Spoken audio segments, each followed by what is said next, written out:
Bienvenidos hermanos a esta clase número 15 de la amartiología, la ciencia que estudia el pecado. Vamos a ver esta clase que va a redondear bastante en este concepto de la amartía, ¿no? De errar al blanco. Comencemos. Dice, la idea griega era que la amartía consistía en una etapa necesaria en el progreso ascendente del hombre hacia Yahweh. Un error era en el análisis final algo intelectual, no moral. Para el griego entonces el pecado era un episodio infortunado, pero temporal, en el avance del hombre hacia la Basta. verdadera sabiduría, Ya que conocimiento e inteligencia.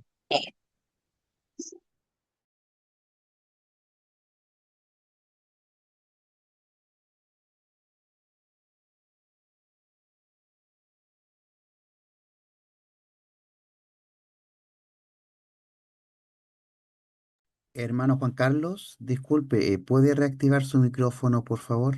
Gracias. Perdón, tienes toda la razón, se me había apagado. Entonces, la idea griega era que la amartía consistía en una etapa necesaria en el progreso ascendente del hombre hacia Yahweh. Un error era en el análisis final algo intelectual, no moral. Para el griego entonces el pecado era un episodio infortunado, pero temporal en el avance del hombre hacia la verdadera sabiduría, conocimiento e inteligencia. Los griegos siempre tenían ese concepto de la prudencia, por eso los griegos son muy silenciosos, siempre están observando, hablan poco, bien por la prudencia, la prudencia. Y al concebir que no hay Dios, entonces si no hay Dios no hay cielo, y si no hay Dios no hay infierno, y si no hay Dios no hay castigo, por ende, ¿para qué preocuparse de un pecado que no existe? El pecado básicamente para un griego radicaba en el proceso intelectual innecesario, porque se entiende que uno aprende más de los errores que de los aciertos. Por ende, la falla, el amartí, es necesario para el avance del hombre. ¿Cómo va a avanzar si no se equivoca, si no hierra? Por ende, no se necesita una especie de juez que lo esté ahí vigilando cuál fue su falla. Para el griego no existe Dios, y si no existe Dios, ¿para qué preocuparse del pecado? Es, según los griegos, el error o los llamados pecados eran solo un proceso de caídas necesarias para madurar y crecer. Puesto que el ser humano aprende más de sus derrotas y errores que de sus triunfos y aciertos, lo cual suena coherente, suena que tiene un grado de razón, pero no de verdad, porque deja al ser humano como el sumo bien, como el centro de todo.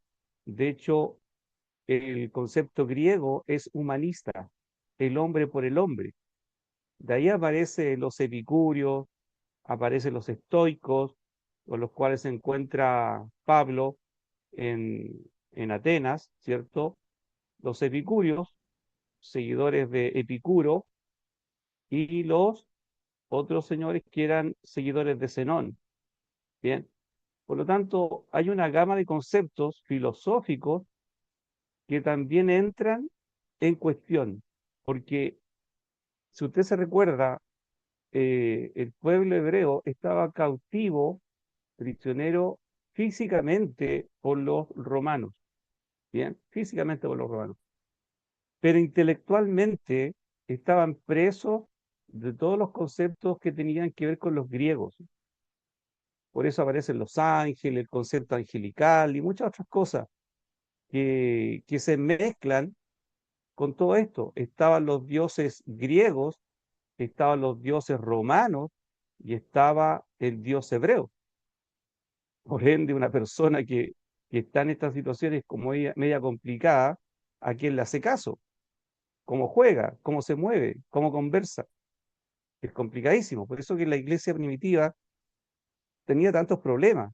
Porque incluso, mire, ya, estaba la religión política, que tenía que ver con los romanos. Estaba el asunto griego, bien. Estaba el asunto teológico hebreo en este caso, con Yahweh, Elohim, Sebaot, Yahweh, el Dios de los cielos, de los ejércitos. Y ahora se le suma que hay que ver qué hacer con Yahshua, que es el Mashiach, y todo un cambio de paradigma. Por ende, la iglesia primitiva estuvo bastante complicada en ver cómo lo hacían. Bien. Para Pablo, el pecado no era un concepto griego, helénico, psicológico y mental. Bien. Helénico en el concepto de greco, de toda la parte griega, sino era otra cosa totalmente distinta. Era una transgresión a una ley divina. Por ende, lo que pasa es que el pecado es una transgresión a una ley, ¿cierto? Y esa ley la tiene que poner alguien superior a la norma humana. Por eso que las leyes las pone Dios y las pone nuestro Señor en la Escritura. Entonces, era un asunto de la voluntad caída, deliberada de parte del hombre. Era además un asunto de depravación moral, porque Pablo consideraba al pecado tanto un estado como un acto. Los significados de las muchas palabras griegas que Pablo usa para determinar el pecado, elabora su concepto. Lo que hace Pablo da a entender que el pecado va más allá del ser humano. Es una regla, es un canon que se empieza a, a desmoronar cuando el ser humano no le hace caso. Pablo entiende que el pecado es más que hacer algo, es más que un acto. Bien, para nosotros también podría ser así, que el pecado es hacer algo, pero para Pablo no tan solo el pecado es hacer algo, una acción, una comisión, sino que para Pablo el pecado es un estado. Bien, es una condición. El impío está en una condición de pecado. Independiente que peque, va a pecar igual, pero está en una condición de pecado. Y por estar en esa condición de pecado, peca. Y no puede salir de esa condición de pecado. Aunque haga cosas buenas, aunque haga cosas buenas, no le da mucho para con Dios porque está en una condición de pecado. Y para salir de esa condición de pecado, que lo lleva a pecar, necesita cambiar de naturaleza, cambiar de estado. Lo que hacen los salvos. Un salvo cambió de estado, cambió de naturaleza. Bien. Ahora, para Pablo el pecado es injusticia, Romanos 1:18, Colosenses 3:25, impiedad, Romanos 1:18, Tito 2:12, iniquidad, segunda a los Tesalonicenses 2:3, Tito 2:14, también es una ignorancia, Efesios 4:18, es una derrota, Romanos 11:12, es una pérdida, primera a los Corintios 6:7. Estos dos versículos los vamos a ver. Se da cuenta que eh, eh, para Pablo el pecado es más allá de robarle la goma al compañero, tirarle las trenzas a la niñita que está sentada en el banco de adelante. No, para Pablo va mucho más allá. Eso lo hemos visto alrededor de 12 clases, que está en una condición perversa, está en una condición que lo deja bajo la ira de Yahweh, bajo la injusticia y bajo la rebelión. El hombre se ha rebelado contra el Altísimo. ¿Bien? Por ende no tiene por dónde autojustificarse en su pecado, en su falta. simplemente comete pecado porque es un pecador. Ahora, el pecado tiene tanta fuerza que incluso hasta ahora a nosotros los salvos nos complica, porque aún tenemos residuos de esa vieja naturaleza, ¿bien? Y por esa imperfección nosotros pecamos. Por eso la Biblia dice que Dios puso ministros para perfeccionar a los santos para la obra del ministerio. O sea, eso aparece en Efesios 4, 11, 12. ¿Bien? Por ende, nosotros pecamos por la imperfección, por lo cual nosotros no somos pecadores. Los salvos no somos pecadores. Si alguien en el púlpito dice, hermanos, somos todos pecadores. No, hay un error ahí, porque el salvo peca, pero no es pecador, porque el salvo no practica el pecado. El impío sí lo practica y no le duele. Mientras que nosotros sí pecamos por la imperfección, pero ese pecado o esa imperfección no nos lleva al infierno porque nosotros estamos viviendo una condición de santidad, en una condición de salvación, la cual lo provee el Espíritu Santo. ¿Bien? Es decir, como si estuviéramos nosotros bajo un manto de sangre, y en ese manto de sangre nosotros vamos a entrar al cielo. Por ende, nosotros no nos podemos comparar con los impíos en ese concepto. Los demás somos todos iguales, ¿cierto? Pero nosotros no practicamos el pecado. Y si pecamos, lo hacemos por la imperfección y más encima nos duele pecar. Dice, ¿qué es un pecado de omisión? El pecado de omisión es un pecado que es el resultado de no hacer algo que la palabra de Yahweh enseña que debemos hacer. Bien, por ende, si alguien piensa que la salvación se pierde porque pecamos, o sea, estamos condenados porque 1, 2, 3 la perdimos. Mi planteamiento es el siguiente: si la salvación se perdiera, la perdemos. Es bien simple. Si la salvación se perdiera, la perdemos, porque el ser humano no está en condiciones de guardar su salvación. Con suerte guardamos la santidad, que no es lo mismo. Y muchas personas discuten de que la salvación se pierde y no se dan cuenta que están hablando de santidad y no están hablando de salvación. No es lo mismo santidad y salvación. Para algunas personas la santidad la lleva a la salvación, pero la teología bíblica dice que la salvación te lleva a la santidad. ¿Te das cuenta que no es lo mismo? Entonces, si fuera por pecado, estamos todos complicados entonces porque todos pecamos, por acción o por omisión. Y los dos son peligrosos y fuertes, tanto el por acción, ¿cierto? Que también se le llama por comisión, pero también el pecado de no hacer algo, que es el pecado de omisión, que es el que menos se puede juzgar, porque es poco controlado eso. Dice Santiago 4:17, declara, al que sabe hacer lo bueno y no lo hace, le es pecado. O sea, estamos complicados por todos lados entonces. Si la salvación se perdiera y se gana y se pierde, y se gana y se pierde, se gana y se pierde, es como si el Señor en los cielos tuviera una goma con un libro y nos borra, nos inscribe, nos borra, nos inscribe, nos borra, nos inscribe, nos borra, nos borra, nos inscribe, nos borra. Hermano, ¿qué es eso? Por eso que la salvación está guardada en Cristo, Colosenses 3:3. De otra manera, nadie sería salvo. Nadie, nadie, hermano, nadie. Si la salvación se perdiera, se pierde. Así de simple. Si la salvación se perdiera, la perdemos. 1, 2, 3, se nos cayó. Por acción o por omisión. Así que démosle gloria a Cristo, porque según Colosenses 3:3, nosotros hemos muerto y nuestra vida está escondida en Él. Y vamos a entrar al cielo escondidos en Cristo. Generalmente se usa en contraste con la correspondiente frase el pecado de omisión, ¿bien? O pecados que una persona comete activamente. Ese es el pecado de comisión o de acción. Siempre nosotros estamos en esos dos paralelos.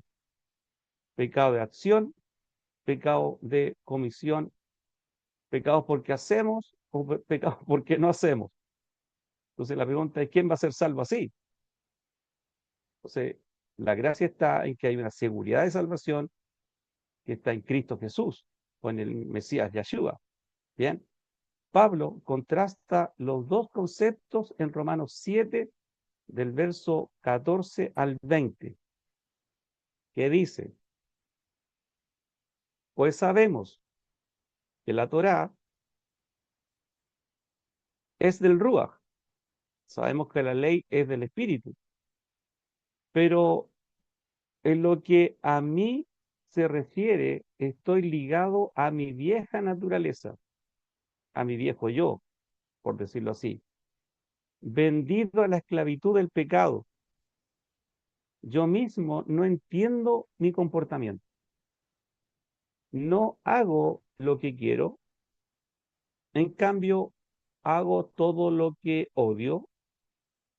Ahora, si estoy haciendo lo que no quiero hacer, estoy de acuerdo que la Torá es buena. Claro, porque la Torá nos decía, ¿cierto?, que somos pecadores. De manera que ya no es el verdadero yo haciéndolo, sino el pecado que habita en mí.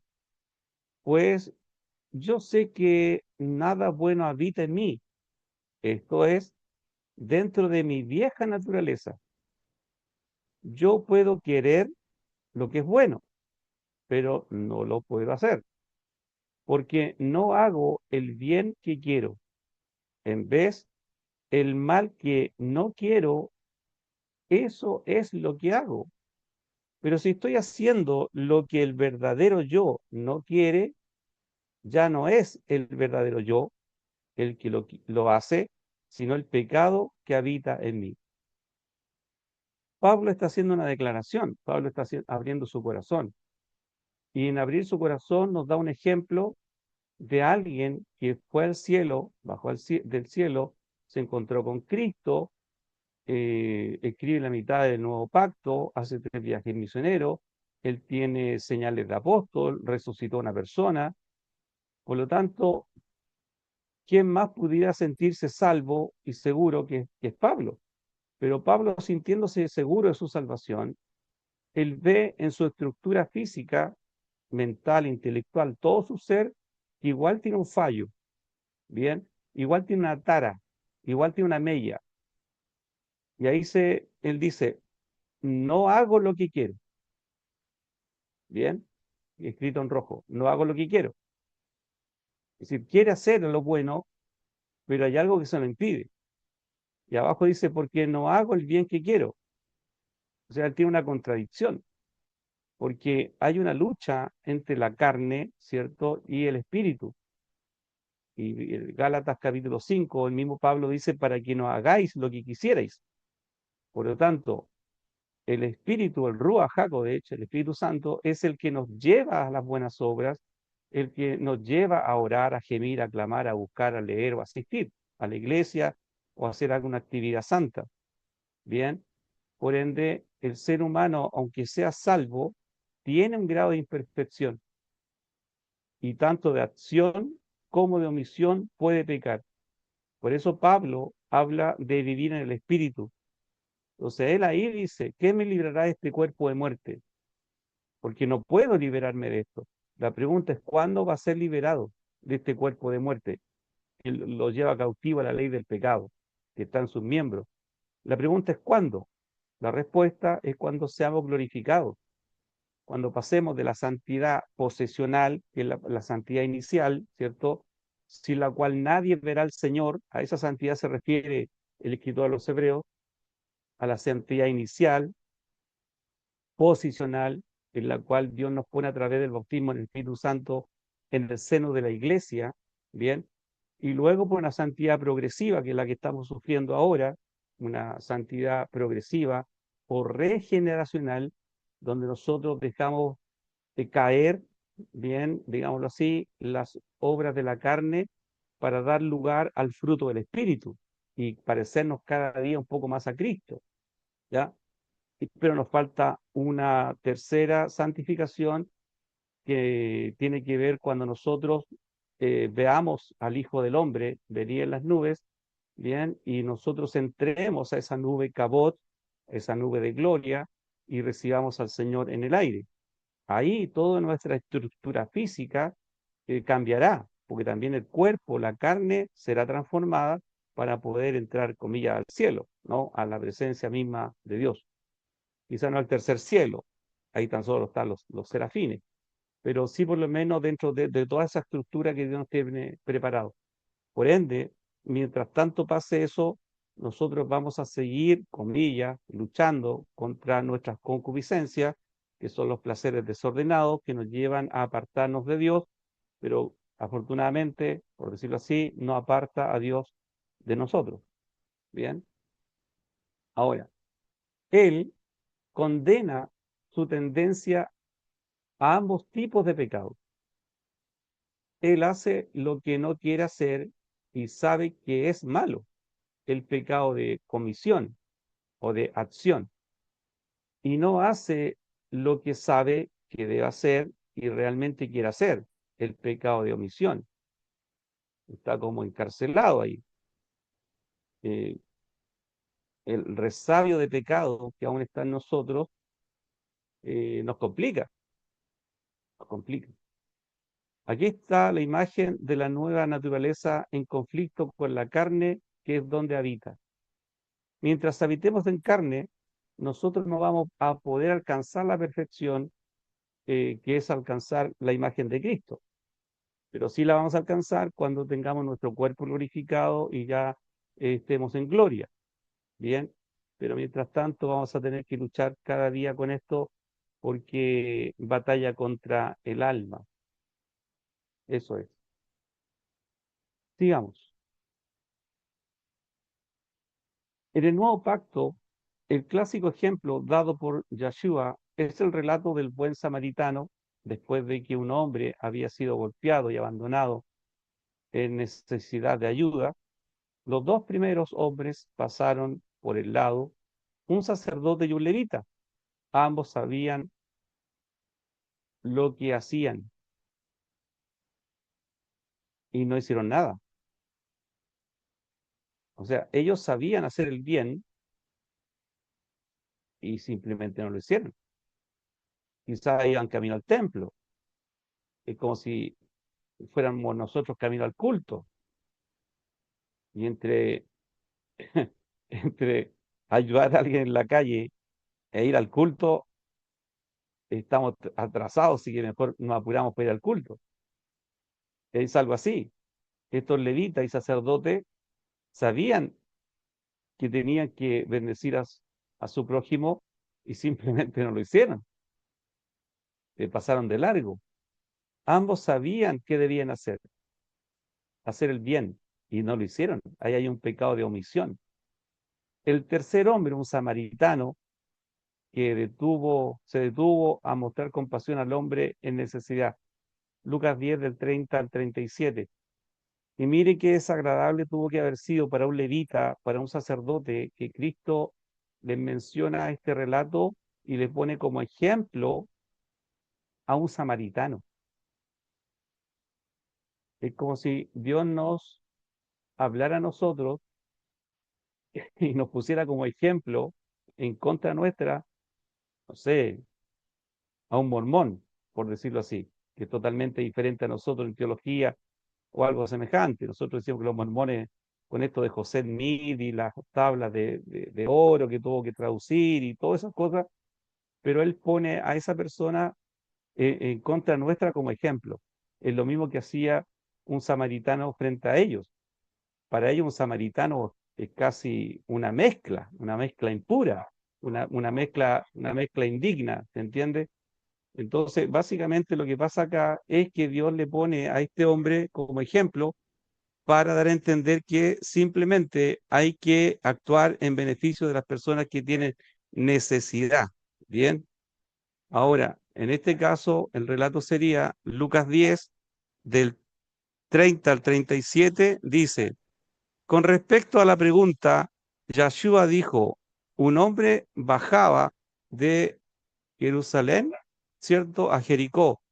Cuando fue atacado por ladrones, lo despojaron hasta desnudarle y lo golpearon, dejándolo medio muerto. Se fueron.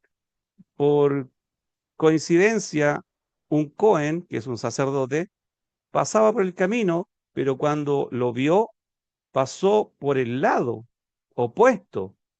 Asimismo, un leví, que era un levita, llegó al lugar, lo vio y también pasó por el lado opuesto.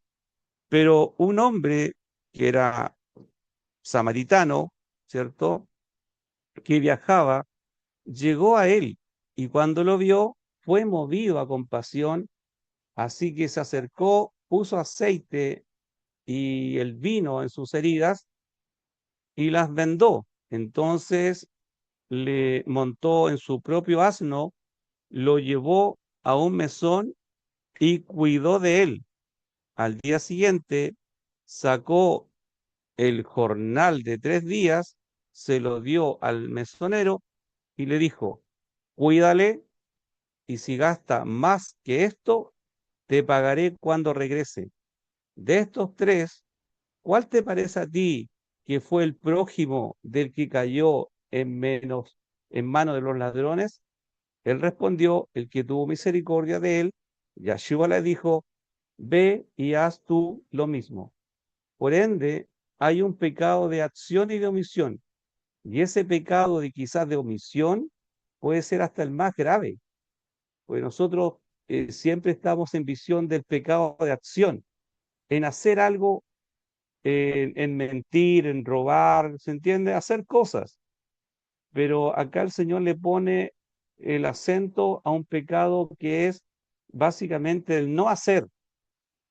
Entonces, el pecado no tan solo es transgredir una ley, sino que también es no hacer el bien.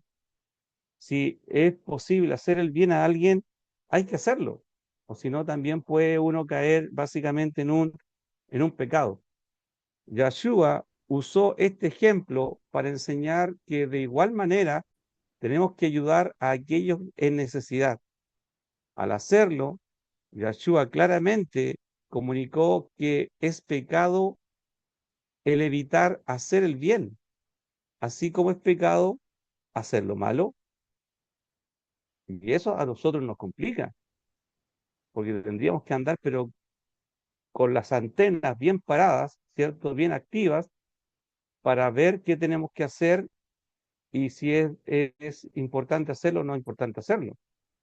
O sea, algunos piensan que en la ley de la gracia, las puertas se abren como si, como lo he dicho siempre, como si hubieran abierto las puertas del jardín infantil para que los niñitos fueran a jugar al pasto. No, la ley de la gracia no es así. Algunos creen que la ley de la gracia acá es el libertinaje. No, no es así, no es así. Al contrario, la gracia incluso se cierra como si fuera una puerta pequeña, porque en la ley, por último, se juzgaba el pecado de la acción, ¿cierto? Pero en la gracia no tan solo se cuestiona el pecado del adulterio en la acción, sino que también en el deseo de mirar. O sea, la gracia es mucho más aguda que incluso la ley. La ley no juzgaba el deseo, no juzgaba la concupiscencia, sino que simplemente juzgaba la acción. Y acá en la gracia, a nosotros no tan solo se nos inculpa de la acción, sino que también de la omisión. Y parece que el tema de la omisión de pecado, o perdón, la omisión de hacer un bien, pareciera que a nosotros no nos complica tanto eso. No lo consideramos tan pecado, pero sí, Dios lo juzga de la misma manera. Por eso insisto, al cerrar la puerta o al estrecharla como una puerta pequeña en la gracia, ¿quién va a ser salvo? Estaríamos exactamente igual como si estuviéramos en la ley, en el hacer o no en el hacer. Por lo tanto, yo soy salvo por lo que hizo Cristo en la cruz. Y si hago las cosas buenas que tengo que hacer, es porque ya soy salvo. Y no las hago para preservar mi salvación, sino que las hago porque ya soy salvo. Y las hago por ética, por moral y para tener un testimonio también para predicar, pero no para ser salvo. Yahshua, además describe dos pecados de omisión en Mateo 25, 31 al 46. Los cabritos, aquellos que fueron apartados por Cristo, son aquellos que vieron otros hambrientos y sedientos, pero no proporcionaron alimento ni agua. Son aquellos que vieron a otros en necesidad de vestido, que estaban enfermos o en la cárcel, pero no hicieron nada para vestirlos y consolarlos. Por ende, la iglesia, los salvos, tienen que hacer las dos obras, tanto la espiritual como la física, sobre todo si esa necesidad se crea en la congregación o en la iglesia. Cuando la Biblia habla en Santiago, eh, dice que traigan los ancianos y únjalos con aceite. ¿Se recuerdan ese versículo? Pues bien, lo que está diciendo Santiago es que la iglesia también tiene que hacer una cuestión práctica. No tan solo decirle a la persona ven paz, sino que también, comillas, restregarle las heridas con aceite medicinal, porque ese aceite que menciona Santiago es un aceite medicinal, que no era para ungir a los sacerdotes, o ese aceite crío, que era para ungir a los reyes, ese aceite perfumado, sino que era un aceite medicinal para restregar heridas. Entonces, la iglesia tenía que hacer esa doble función, tanto espiritual como también física, asistir a los enfermos, asistirlos en sus necesidades. Entonces, también hay un pecado de omisión que también nosotros debemos ver. Demos un segundo a ver qué viene la próxima. Antes de leer esto, hermano, miren, hay un episodio donde se conjugan muy bien los dos elementos de acción y de omisión en un solo caso. Cuando la Biblia habla del adulterio, justamente se ven los dos casos en uno, porque nosotros consideramos el adulterio la acción, ¿cierto?, de estar con una otra persona que no sea nuestro esposo o nuestra esposa, ¿cierto? Entonces, el adulterio es eh, casi similar o haciendo un paralelismo con la fornicación, ¿bien?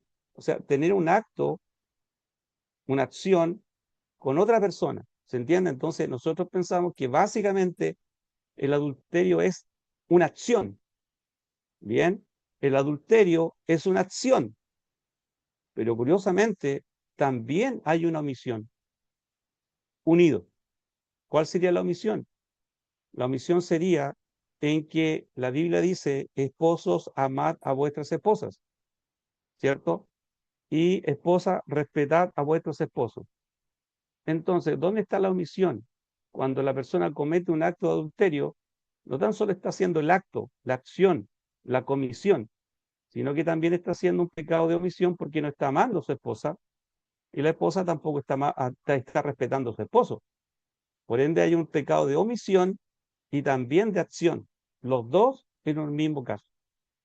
Bien, estos, todos estos, todos estos son ejemplos de los pecados de omisión. No se cometió ningún pecado contra estas personas necesitadas, ni estuvieron intencionalmente hambrientas o privadas de vestido. Sin embargo, el pecado de omisión se cometió cuando aquellos que podrían haber proporcionado para las necesidades, ellos decidieron no hacerlo. O sea, hubo una decisión del levita cruzar la calle, hubo una decisión del sacerdote cruzar la calle, hubo una decisión de pasarlo por encima, hubo una decisión. No fue un pecado hatat, no fue un pecado es que no me di cuenta. No, sí se dio cuenta, sí lo sabía que estaba haciendo. fue un pecado abón, por decirlo de alguna manera. Pero como ese pecado no era juzgado en la ley de Moisés, pasaba de largo. Pero en la gracia sí, en la gracia nos llama el Señor a ser benignos. Y el ser benigno también tiene que ver con una colaboración con el que necesita. ¿Se recuerda ese versículo? Estuve enfermo, no me visitaste, estuve en la cárcel. Muchas personas tienden a pensar, y yo también soy uno de ellos en todo caso, de que ese versículo, si bien es cierto, está contextualizado, porque al parecer Cristo lo está enfocando al pueblo de Israel, a los suyos, entre ellos, que se asistieran, que se amaran, que se respetaran, que se protegieran, y no lo hacían. Incluso, mire, cuando nosotros leemos los libros de profetas menores, vemos que una de las grandes cargas por las cuales Miqueas o Isaías, que eran contemporáneos, después Jeremías, Oseas, bien, ya como profetas menores, siempre acusaron al pueblo de Israel de injustos. Una de las cosas que los mandó a cambiar el Señor de su tierra a Babilonia eran porque eran personas injustas. Eran injustas. El juez, Elohim, ¿cierto? El juez se ponía de acuerdo con una de las partes que era el dueño de las riquezas y los dos se confabulaban para ir en contra del menesteroso. O sea, eso era una prevaricación. Y eso el Señor no lo iba a permitir. O sea, no había justicia, no había descanso. No, entonces Dios demanda eso de su pueblo y también demanda, ¿cierto?, de nosotros la iglesia esa acción. Ahora dice, por último, el apóstol Pablo ofrece un resumen que aplica porque deberíamos hacer lo que es correcto y abstenerse de pecados de omisión. No nos cansemos pues de hacer el bien, porque a su tiempo segaremos si no desmayamos, dice el versículo. Bien, dice Gálatas 6:9. Por lo tanto, no nos cansemos de hacer lo que es bueno, pues si no nos damos por vencidos en su tiempo, recogeremos la cosecha, porque por nuestras obras también seremos nosotros puestos en juicio en el tribunal de Cristo. Dice, cuando hacemos la voluntad de nuestro Padre Celestial, podemos evitar los pecados de omisión y vivir vidas productivas y fructíferas que le agraden a Dios. Mateo 12:50. Cualquiera que haga lo que mi Padre en el cielo quiere, esa persona es mi hermano, mi hermana y mi madre. Bien, que es en este caso la iglesia. Romanos 12:11. Entonces yo los exhorto, hermanos, a la vista de las misericordias de Yahweh, que se ofrezcan a ustedes mismos como sacrificio viviente, apartados para Yahweh. Esto le complacerá a él y es la lógica adoración al templo para ustedes. En otras palabras, no se conformen a los patrones de Olam Hasem, en cambio, de este mundo, ¿cierto? En cambio, permanezcan permitiendo que las mentes de ustedes mismos sean renovadas para que así sepan lo que Yahweh quiere y estaremos de acuerdo que lo que Él quiere es bueno, satisfactorio y capaz de triunfar. Por ende, nosotros debemos presentarnos como si fuéramos un sacrificio, ¿bien? Que se levanta, ¿cierto? Que se levanta para Yahweh como una ofrenda con buen perfume, como si fuera un incensario. Bien, entonces Dios nos pide que nuestras buenas obras, que están muy lejos de la amartía, nos perfeccionen. Las obras perfeccionan al salvo, no preservan su salvación, pero sí por lo menos lo que hace la obra es perfeccionar la fe del salvo. Cada salvo está llamado a hacer buenas obras que perfeccionen su fe y testimonio de aquel a quien sirve. Para Yahweh, los pecados tanto de acción como de omisión son tan graves como cualquier otro pecado que cometemos por nuestra imperfección y los resabios de nuestra vieja naturaleza. Miren, cuando la Biblia dice del viejo hombre, no es el viejo Ramón, o el viejo Jorge, o la vieja María, o la vieja Julia, o la vieja, no sé, Teresa, o el viejo Ramón, o el viejo Juan. No, no, no está hablando de eso. No está hablando de eso, de ese antiguo yo, que mi viejo yo fumaba y mi viejo yo también se drogaba. No, el versículo en realidad no está hablando de eso. Lo que está hablando de la antigua naturaleza pecaminosa. Bien, porque le digo algo. Imagínense un hijo de un pastor, un hijo de un diácono, un hijo de un presbítero, y lo pongo en ese sitial como que es hijo de alguien que tiene que guardar su testimonio y su familia. Por ende, los hijos de pastores siempre están como en vitrina, ¿no? Los hijos de los diáconos, los hijos de los presbíteros. Entonces, estos hijos, que muchos nacieron en la iglesia, fueron criados entre las bancas, como se dice, ¿cierto? No tienen viejo hombre. ¿Cuál es el viejo hombre de ellos? Se han vivido siempre en la iglesia, en la congregación. Vivieron en el coro. Cuando chicos cortaron un pedazo de escoba, de palo, le clavaron unas chapitas de Coca-Cola, las tapitas, le hicieron una pandereta y ahí estaba tocando su palito con las chapitas. O le pasaron un triángulo. Entonces toda su vida estuvo ahí. La hermana la llevaba a las dorcas. Entonces el hermano cuando le escucha dice, las cosas viejas pasaron, aquí son todas hechas nuevas. Y nuestro viejo hombre, y el hermano queda mirando, dice, yo no tengo viejo hombre. Yo no tengo viejo hombre, si yo nunca he fumado, nunca me he emborrachado, nunca he ido a una discoteca, nunca he ido a un estadio, nunca he ido a ninguna parte. He estado siempre metido en la iglesia. Entonces, ¿de qué viejo hombre me hablan? Yo no tengo un yo anterior de que fumaba, de que se prostituía. No, yo no tengo ese viejo hombre, ese viejo yo. Es que el concepto está equivocado. No es el antiguo Pablo o el viejo Claudio. No está hablando de eso. No, está hablando de la naturaleza pecaminosa que antes tenía de aceptar a Cristo. A ese viejo hombre se refiere, a la vieja naturaleza. Porque le digo, yo mismo, yo nunca fumé, nunca, nunca me vieron botado en la calle. Yo no conozco la droga, no conozco la marihuana, no conozco la anfetamina, no conozco nada. Nunca ha pasado un gramo de cocaína por mi mano. No tengo idea de eso.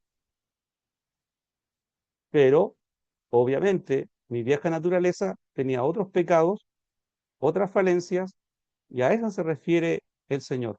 Bien, no es su otro Julio, su yo antiguo, no, porque el hijo del diácono, el hijo del pastor Zafarías, dirá yo no tengo vieja naturaleza. Sí, pues sí tiene. Es la naturaleza caída del pecado en él. Juan 15, 1, 11. Yo soy la vid verdadera y mi padre es el labrador. Toda rama que es parte de mí y fracasa en llevar fruto, él la corta.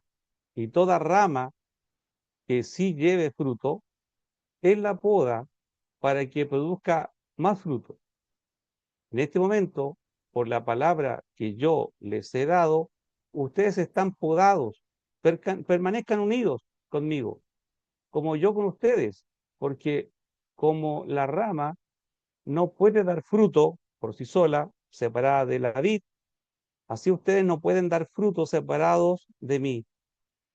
Yo soy la vid y ustedes son las ramas. Aquellos que permanezcan unidos conmigo y yo con ellos, estos son los que dan mucho fruto, porque separados de mí ustedes no pueden hacer ni una sola cosa, al menos que una persona permanezca unida a mí. Él es echado fuera como una rama y se seca. Tales ramas son escogidas y echadas al fuego donde son quemadas. Hermanos amados, aquí hay un detalle interesante, porque estos versículos que se sacan del contexto y se explican mal, sobre todo se explican mal ladeando la conversación o ladeando el versículo o torciéndolo para que diga el versículo que la salvación se pierde. Hermanos, los únicos que dan fruto son los salvos. Y todo salvo da fruto a su tiempo, pero da fruto. Los que no dan fruto son los mundanos, son los impíos, son los no salvos. Esos serán echados al fuego. Entonces, si alguien dice, hermano, si usted no da fruto, se va al infierno. Perdón, ¿qué es eso, hermano? No, aquí los que dan fruto son los salvos y los que no dan fruto son los impíos. Punto. Se acaba el tema. Dice, si ustedes permanecen unidos conmigo y mis palabras con ustedes, entonces pidan lo que quieran y será hecho para ustedes. Así es como mi Padre es glorificado, en que ustedes estén dando mucho fruto. Así es como probarán que son mis discípulos, talmidim. Como mi Padre me ha enviado, así yo también los he amado. Perdón, me equivoqué. Como mi Padre me ha amado, así yo también los he amado a ustedes. Así que permanezcan en mi amor, ¿cierto? Si ustedes guardan mis mandamientos, ustedes permanecen en mi amor, tal como yo he guardado los mandamientos de mi Padre y he permanecido en su amor. Yo les he dicho esto a ustedes para que mi alegría esté en ustedes y la alegría de ustedes sea completa. ¿Se da cuenta? Aquí los únicos que pueden dar fruto son los salvos, no los impíos. Los impíos no pueden hacer obras dignas de arrepentimiento si no son salvos. Bien, el problema que pasa que a veces a la congregación se le manda una segunda revisada, ¿no? Una segunda rastrillada. No, hermano, no, hermano, si esto es súper simple. Los salvos dan fruto y los árboles que no dan fruto son los impíos. Bien, las obras no hacen que el salvo mantenga su salvación, ni menos debe pensar que seremos salvos por ellas. Antes no podíamos hacer obras que Yahweh tomara en cuenta, pero ahora las obras que hagamos para la gloria de su nombre serán tomadas en cuenta en el día del tribunal de Cristo. En el tribunal de Cristo no se va, nadie va al infierno. En el tribunal de Cristo están solo los salvos y van a recibir beneficio por sus obras. No es básicamente la salvación, porque la salvación ya está. Ni tampoco son coronas, 10 coronas, 5 coronas, no. Las coronas representan una sola cosa que es la vida eterna. Así es simple. Y las obras que nosotros hagamos posterior a la salvación, ¿cierto? Van a ser tomadas en cuenta, porque no es lo mismo un hermano que tiene su salvación, bien, acepta el sacrificio de Cristo para sí y simplemente se queda en su casa. ¿Se entiende? No hace mayormente nada que no sea ir a la iglesia, al culto y se devuelve. Y vive su vida en forma piadosa. Pero diferente es que una persona que es salva, voy a tomar el ejemplo de Pablo, Pablo hace 3 viajes misioneros, es latigado, apedreado, casi lo matan, tuvo que haberse descolgado de una canasta por una pared para que no lo pillaran, fue mordido por una serpiente, la gente un tiempo estuvo orando para que Pablo muriera, bien, eh, escribió la mitad del nuevo pacto, fue decapitado, o sea, si comparamos la obra de Pablo y la obra del hermano Pepito, que simplemente iba a la iglesia y se devolvía a su casa, Dios no es deudor de nadie. Entonces, esa obra de Pablo, obviamente Dios la va a premiar. Y no tan solo la va a premiar con la salvación que ya la tiene Pablo, sino que la va a premiar en el tribunal de Cristo. ¿Qué le van a dar a Pablo por su obra? No se sabe. Pero de que algo va a recibir, sí, va a recibir, porque insisto, Dios no es deudor de nadie y nadie va a la guerra con sus propios esfuerzos o con sus propios bienes, sino que el Estado, el gobierno le pone los elementos para que pueda ejercer el ejercicio de la batalla.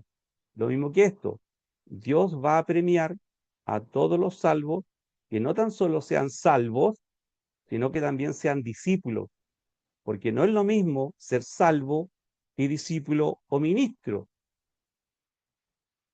Un salvo no es intrínsecamente discípulo de por sí. ¿Usted es salvo? Sí. Ah, entonces es discípulo. No, no. El discípulo es aquel que voluntariamente quiere ser ministrado y ser siervo de Dios. No es lo mismo. El discípulo niega sus derechos, el discípulo se entrega por la obra, incluso ese discípulo hasta podría ser martirizado por la obra. ¿Se da cuenta que hay una diferencia? Porque si alguien es salvo, bueno, se quedó con su salvación y bien, nos vemos en el cielo. Ok, no hay ningún problema, nadie va a negar su salvación. Pero si alguien da su vida por Cristo, Dios no va a quedarse con los brazos cruzados después, viendo cómo esa persona gastó su vida por el ejercicio de la fe. Según los Corintios 5:10 dice, porque es necesario que todos nosotros compadezcamos ante el tribunal de Cristo, para que cada uno reciba según lo que haya hecho mientras estaba en el cuerpo, sea bueno, sea malo. Ahora, cuando la Biblia dice acá, sea bueno o sea malo, es porque el salvo después del bautismo en agua, o el salvo después del bautismo en el Espíritu Santo, que lo hace parte de la iglesia, el bautismo en agua lo hace parte de la congregación, también hace cosas malas, porque si no, no aparecerían en el tribunal de Cristo las cosas malas. Y las cosas malas que aparecen son después de ser salvo, porque las cosas malas, antes de ser salvo, Dios no las toma en cuenta. Se olvidó de aquello, se olvidó, no existe. La hoja está en blanco, empezamos de cero.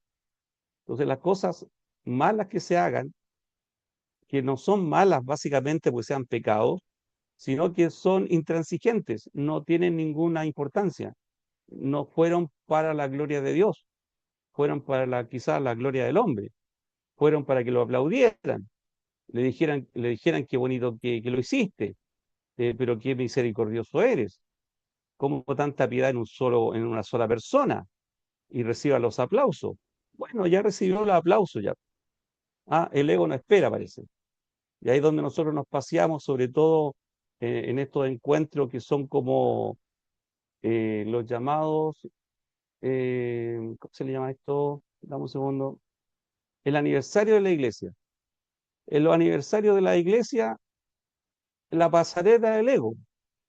Y venga el hermano a recibir un galardón por lo que hizo, y se sacrificó por la obra, hizo pedazo del el auto repartiendo ladrillo, y esta pared la hizo el hermano Pepito, y las bancas también la hizo Pepito, y la pintura también la hizo Pepito. Entonces venga el hermano Pepito a recibir un premio, un galardón, no sé. ¿Por qué no esperamos, hermano, recibir eso en el cielo? ¿Acaso el ego no espera? El ego no espera, hermano. No es que tenemos que ser agradecidos. Bueno, llámelo por teléfono, le dice que está agradecido por la obra que ha hecho, pero en la casa que fue apartada para glorificar el nombre de Dios y retribuirle alabanza a alguien, retribuimos a las personas, eso no cuadra. Esperemos el tribunal de Cristo, esperemos en ese momento y que Dios saque a relucir cuáles fueron las obras que fueron hechas para su gloria, porque las obras que fueron para la alabanza del hombre van a pasar por fuego, van a pasar por justicia, si bien él será salvo, no así su obra. Romanos 14:10. Pero tú, ¿por qué juzgas a tu hermano? O tú también, ¿por qué menosprecias a tu hermano? Porque todos comparecemos ante el tribunal de Cristo, porque escrito está, vivo yo, dice el Señor, que ante mí se doblará toda rodilla y toda lengua confesará a Dios, de manera que cada uno de nosotros dará a Dios cuenta de sí. Esperemos, hermano, esperemos, esperemos. Esperemos el tribunal de Cristo. Y por último dice Apocalipsis 22:12, he aquí yo vengo pronto y mi galardón conmigo, para recompensar a cada uno según sea su obra. Claro, porque la fe produce obra. La fe no es algo muerto, la fe es algo activo.